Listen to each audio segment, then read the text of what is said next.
Papakahirap ka talaga dyan. Ayan, laki-laki ng peso natin sa loob. Ano mo? Pilit kung pinagkakasya mo dyan yung sarili mo, ayan, laki-laki mo na.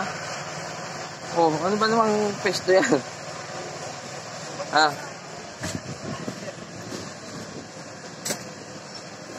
Uy.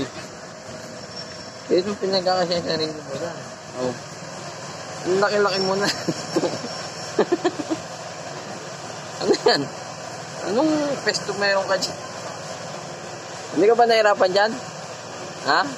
Uy! Panood.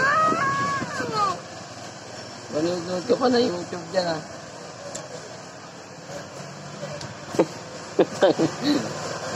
Isang pesto mo dyan, boy, ha? Tingnan mo nga yan. Wala ba pumasok?